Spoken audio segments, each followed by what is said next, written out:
Good morning students. Business study which असी chapter financial management कर रहे हैं। तो कल मैं तुहानूं करवाया सी कि कैपीटल स्ट्रक्चर की हुंदी आ ते कैपीटल गियरिंग की हुंदी आ।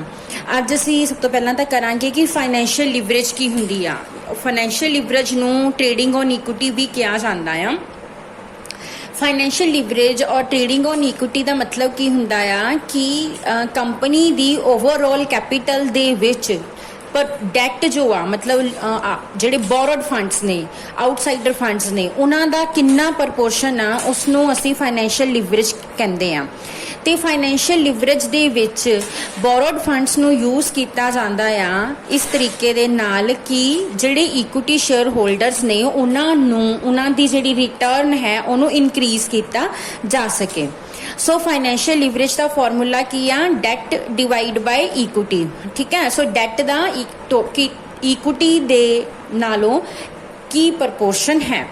सो तुहानूं पता ही आ कि डैट की कॉस्ट मैं तुहाडे नाल कल भी डिस्कस किया सी कि डैट की कॉस्ट जिहड़ी हैगी आ वो इक्विटी की कॉस्ट दे नालों लोअर हुंदी आ, क्योंकि जिहड़ा तुहानूं डैट दे रहा लोन दे रहा आ ਉਹਦਾ रिस्क भी लोअर हुंदा आ शेयर होल्डर दे रिस्क दे नालों।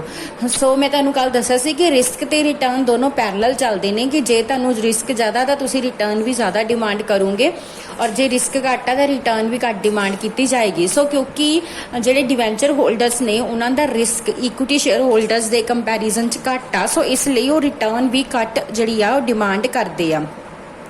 सो डैट फाइनैंसिंग नूं हमेशा ही प्रैफर किया जाता है, क्योंकि जो असी इंटरस्ट पे करते हैं डिवेंचर होल्डर्स नूं वो हमेशा जो शेयर होल्डर्स नूं डिविडेंड दिता जाता है या जो शेयर होल्डर्स की अर्निंग हुंदी आ पर शेयर उहदे नालों हमेशा ही घट हुंदा आ।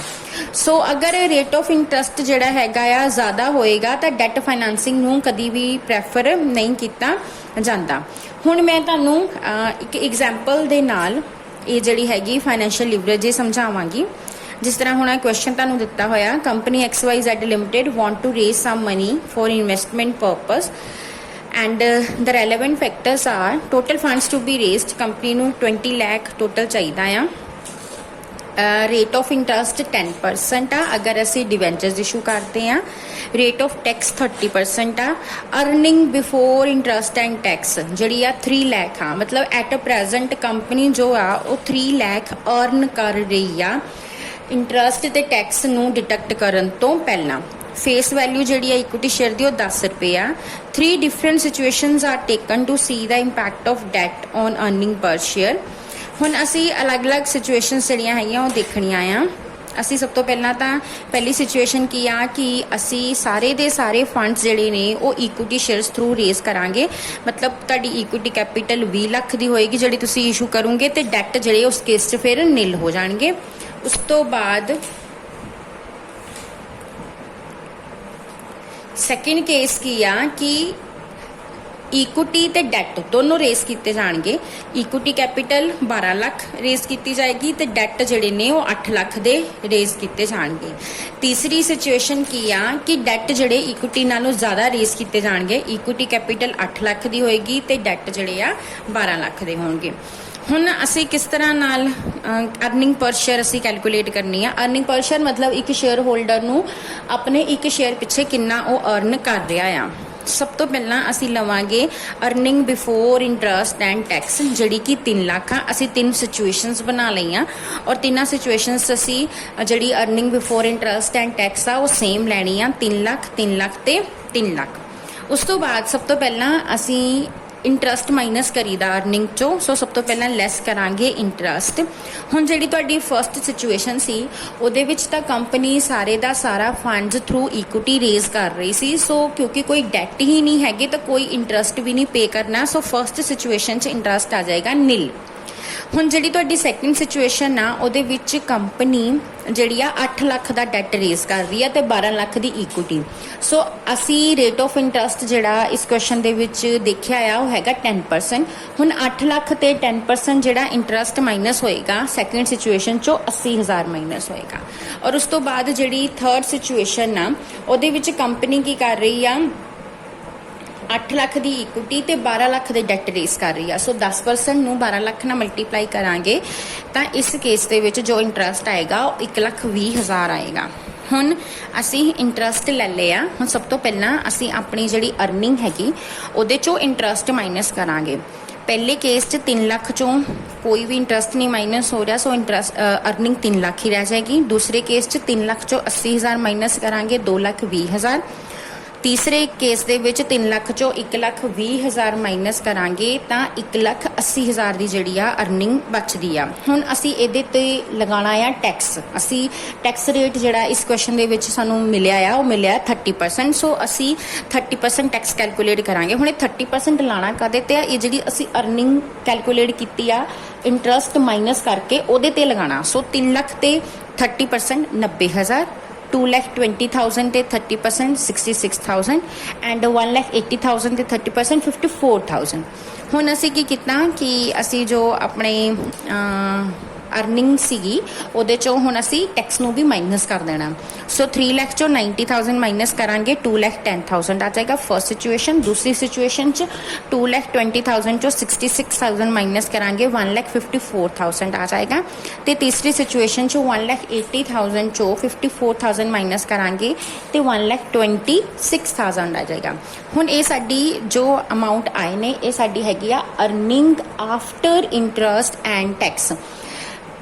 ਅਸੀਂ ਜਦੋਂ ਵੀ ਅਰਨਿੰਗ ਪਰ ਸ਼ੇਅਰ ਕੈਲਕੂਲੇਟ ਕਰਨਾ ਆ ਤੇ ਫਾਰਮੂਲਾ ਕੀ ਹੁੰਦਾ ਆ? Earning after interest and tax divide by the number of equity shares. ਹੁਣ ਸਾਡੀ ਜਿਹੜੇ ਹੈਗੀ earning after interest and tax ਕਿੰਨੀ ਆ? 2,10,000 ਆ। ਹੁਣ ਸਭ ਤੋਂ ਪਹਿਲਾਂ ਅਸੀਂ ਦੇਖਾਂਗੇ ਕਿ ਫਰਸਟ ਸਿਚੁਏਸ਼ਨ ਦੇ ਵਿੱਚ ਨੰਬਰ ਆਫ ਇਕੁਇਟੀ ਸ਼ੇਅਰਸ ਕਿੰਨੇ ਆ। ਇੱਕ ਸ਼ੇਅਰ ਦੀ ਫੇਸ ਵੈਲਿਊ 10 ਰੁਪੀਜ਼ ਆ। ਅਸੀਂ ਟੋਟਲ ਫਸਟ ਸਿਚੁਏਸ਼ਨ ਦੇ ਵਿੱਚ 20 ਲੱਖ ਜਿਹੜਾ ਆ ਥਰੂ ਇਕੁਇਟੀ ਰੇਜ਼ ਕਰਨਾ ਆ। ਸੋ ਅਸੀਂ ਨੰਬਰ ਆਫ ਇਕੁਇਟੀ ਸ਼ੇਅਰਸ ਕਿੰਨੇ ਇਸ਼ੂ ਕਰਾਂਗੇ? 20 ਲੱਖ ਨੂੰ 10 ਨਾਲ ਡਿਵਾਈਡ ਕਰ ਦੋ। ਸੋ ਨੰਬਰ ਆਫ ਇਕੁਇਟੀ ਸ਼ੇਅਰਸ ਜਿਹੜੇ ਨੇ ਉਹ 2 ਲੱਖ ਜਿਹੜੇ ਆ ਇਸ਼ੂ ਕੀਤੇ ਜਾਣਗੇ। ਹੁਣ ਅਸੀਂ ਅਰਨਿੰਗ ਪਰ ਸ਼ੇਅਰ ਕੱਟਾਂਗੇ। Earning after interest and tax ਅਸੀਂ ਕੈਲਕੂਲੇਟ ਕੀਤੀ ਆ 2,10,000, ਉਹਨੂੰ ਡਿਵਾਈਡ ਕਰਾਂਗੇ ਨੰਬਰ ਆਫ ਇਕੁਇਟੀ ਸ਼ੇਅਰਸ ਨਾਲ।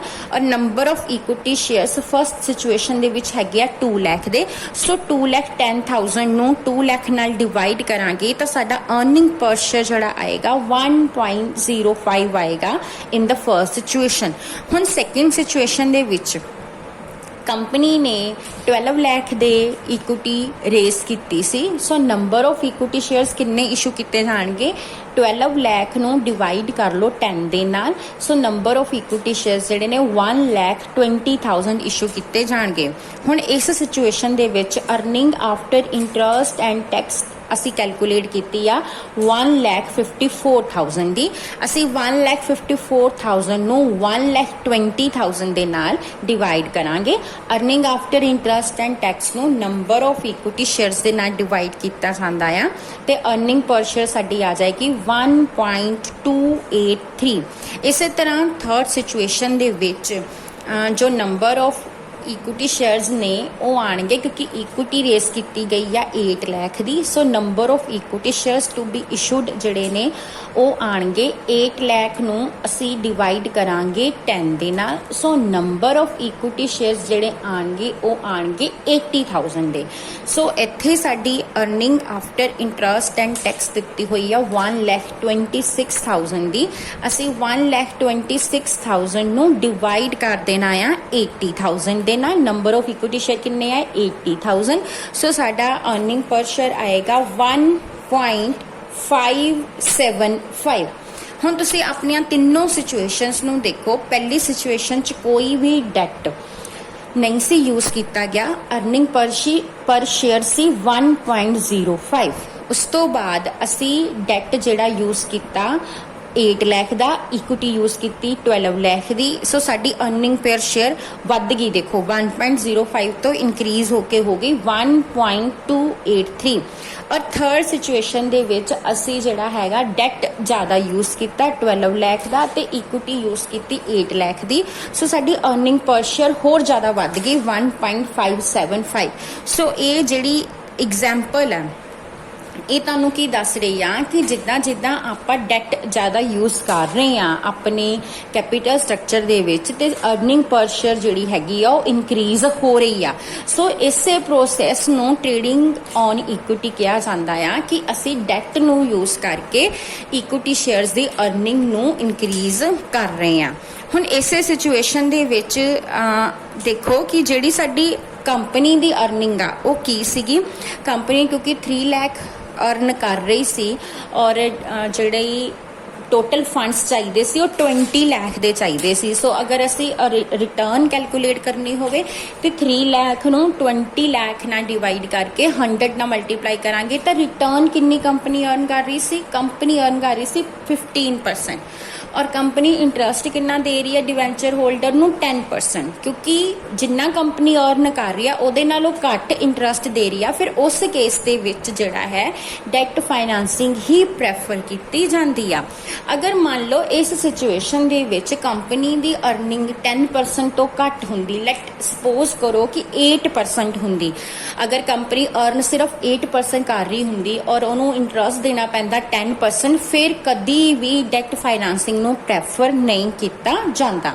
ਸੋ ਇਸ ਗੱਲ ਨੂੰ ਧਿਆਨ 'ਚ ਰੱਖਣਾ ਕਿ ਅਗਰ ਰਿਟਰਨ ਜਿਹੜੀ ਕੰਪਨੀ ਅਰਨ ਕਰ ਰਹੀ ਆ, ਰਿਟਰਨ ਔਨ ਇਨਵੈਸਟਮੈਂਟ, ਅਗਰ ਉਹ ਮੋਰ ਆ than the cost of debt, then debt financing should be preferred. And if the return on investment is less than the cost of debt, then debt financing should never preferred. ਸੋ ਇਸ example ਦੇ ਨਾਲ ਮੈਂ ਤੁਹਾਨੂੰ ਸਮਝਾਉਣ ਦੀ ਕੋਸ਼ਿਸ਼ ਕੀਤੀ ਆ ਕਿ ਕਿਸ ਤਰ੍ਹਾਂ ਨਾਲ ਟ੍ਰੇਡਿੰਗ ਔਨ ਇਕੁਇਟੀ ਕੀਤੀ ਜਾਂਦੀ ਆ। Thank you.